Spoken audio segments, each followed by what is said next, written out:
everyone. In this video, we're going to look at functions that are defined by integrals. So what does that mean? Well, if you look right here, it says g of x is equal to the integral from 0 to x of f of t dt. So g of x is represented by an integral, okay? And g of x is a function. Okay, so notice that we're also given the graph of f, okay? Because g is the integral from 0 to x of f. All right, so in our first example, we're going to look at evaluating functions defined by integrals. And honestly, this is no different than evaluating functions. When we evaluate a function, for example, if we want to find g of 0, that means we just plug in 0 for x. Now in this case, x is your upper limit. So we're going to plug in 0 as our upper limit of integration. Now honestly, we can answer this one without even looking at the graph, because remember, this is one of our properties of definite integrals. If your limits of integration are the same, then the integral is going to equal 0, because there's no area. If we're going, 0 to 0 means we're not moving anywhere on the x-axis, so there would be no area represented by that integral. Okay, let's do g of -2. Okay, so again, we're going to plug in -2 for x. So that means initially we'll get the integral from 0 to -2 of f of t dt. Okay, now the first thing I noticed though is that my limits of integration are not in order from least to greatest, because right now they're going 0 to -2. So the first thing I would do is flip my limits of integration. But remember, when you do that, you have to change the sign in front of the integral. So we're going to change it from positive to negative. And then we'll integrate from -2 to 0, f of t dt. Okay, which means from the graph, we're going to find the area from -2 to 0. So that area would be the area of this triangle. But we're going to end up with it being negative because of the negative in front of the integral. Okay, so this will end up equaling negative, and then I would just do 1/2 base times height. The base is 2, the height is 3. We end up getting -3 for our answer. Okay, now let's go to the next one. If we find g of 3, then g of 3, we're going to do the same thing. We're going to plug in 3 for x, which is our upper limit. And now we're just going to find the area from 0 to 3 on the graph, because remember, that's the meaning of the definite integral. So I can already tell, that, oh, well, actually, no. Let me get rid of what I shaded previously.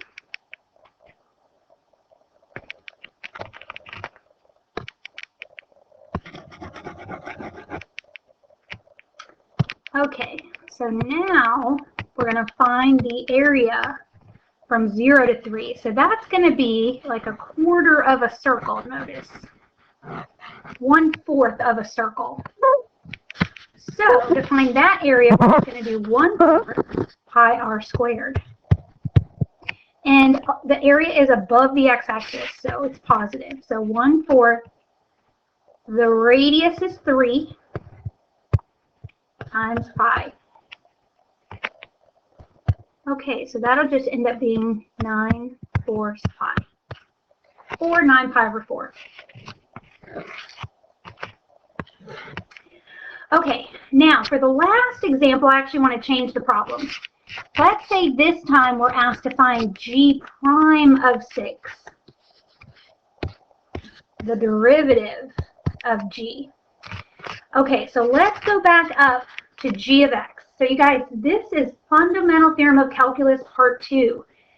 To find g prime of x, we would be finding the derivative of the antiderivative. They are inverses, so they're going to undo each other. So if g of x equals the integral from 0 to x of f of t, then g prime will just equal f of x. Because remember, with Fundamental Theorem of Calculus Part 2, when you're finding the derivative of the integral, you just replace t with x. So we get g prime of x equals f of x. So that means g prime of 6 will just equal f of 6. So now, when I go to my graph, I'm not finding the area. I'm just going to evaluate or find 6.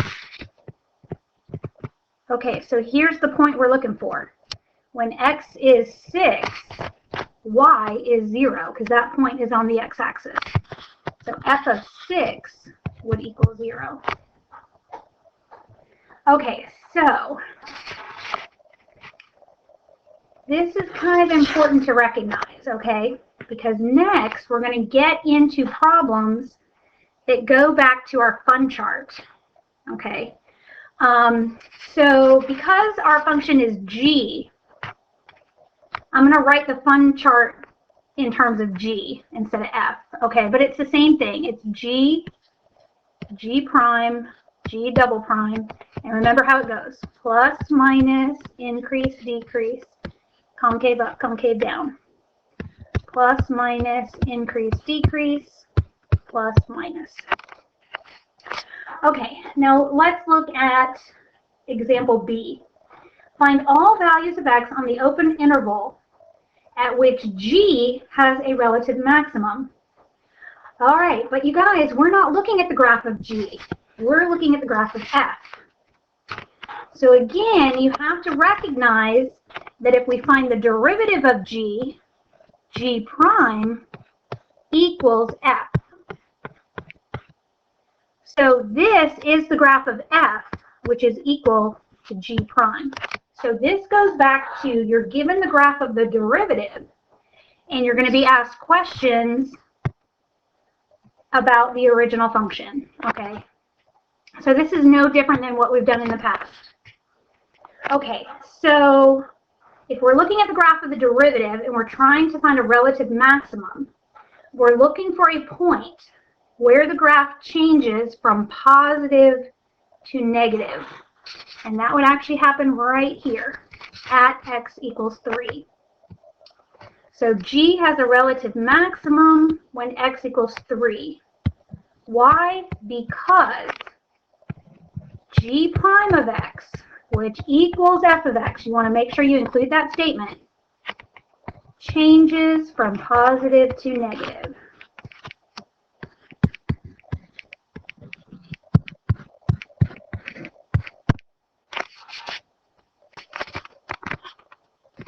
Okay, let's look at a few more.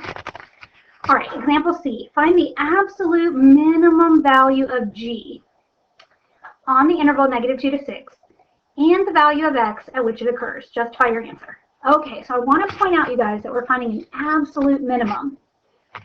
So your absolute minimum could occur at the endpoints.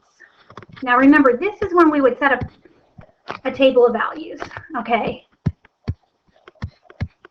So we know the absolute minimum could occur at -2 or 6. But an absolute minimum can also occur at a relative minimum. Now let's go back to our graph. If g has a relative minimum. Okay, now don't forget that g prime equals f. So we're looking at g prime. So to find a relative minimum, we'd be looking for a point where this graph changes from negative to positive. And I'm noticing that doesn't happen anywhere. Okay, so that means the absolute minimum has to occur at either -2 or 6. Okay, so next we're going to, and remember when we're finding absolute extrema, this was the one time that we would plug back into the original function.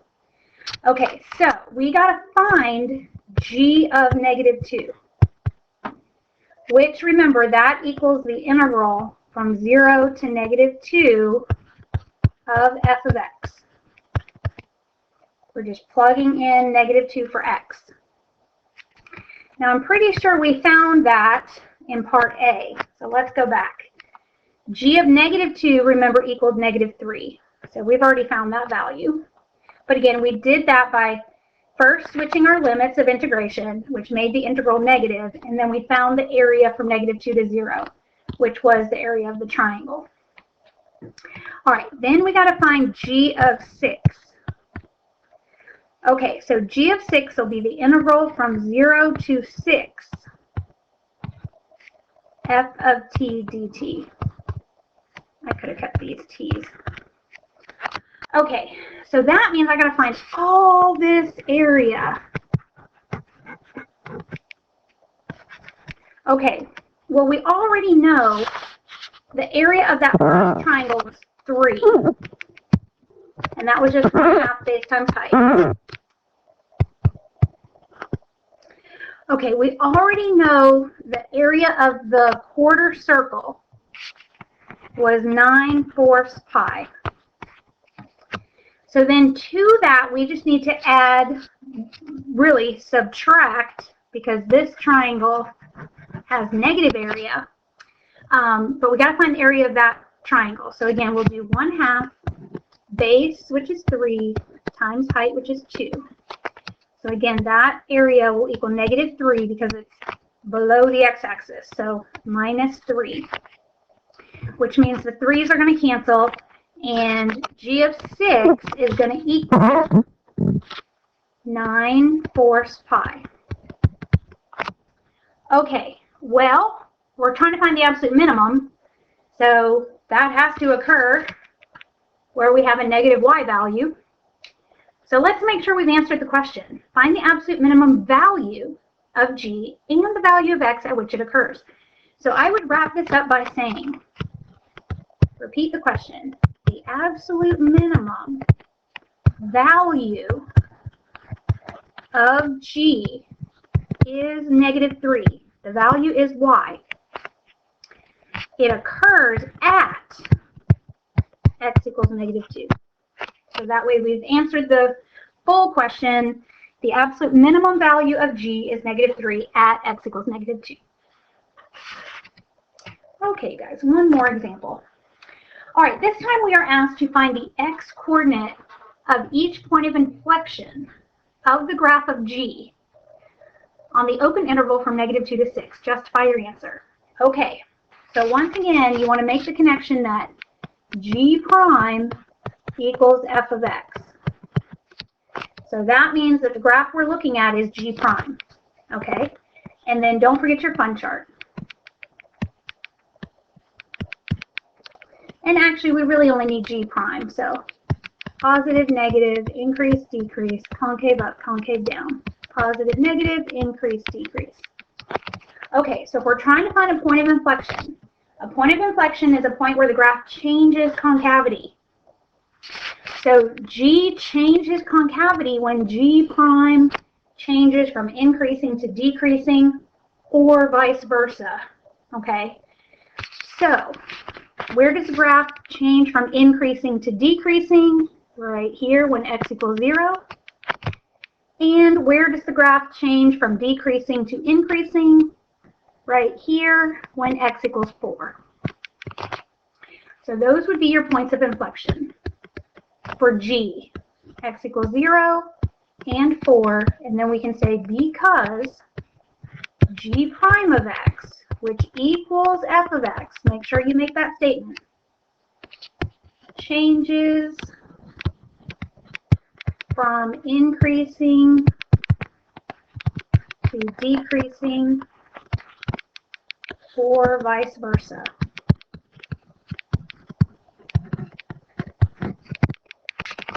All right, so you guys, I hope you're noticing that these questions are exactly the same questions that we answered previously with the fun chart, except for maybe finding the absolute minimum. But the only difference really in our answer is this statement right here. Before we just had to say because f prime of x changes from increasing to decreasing or vice versa. And here you just want to establish that g prime of x equals f of x. But other than that, we're really doing the same thing. We're just using our fun chart to answer these questions. All right, so please try the practice problems and just make sure you justify your answer. And as always, thank you for watching and have a good night.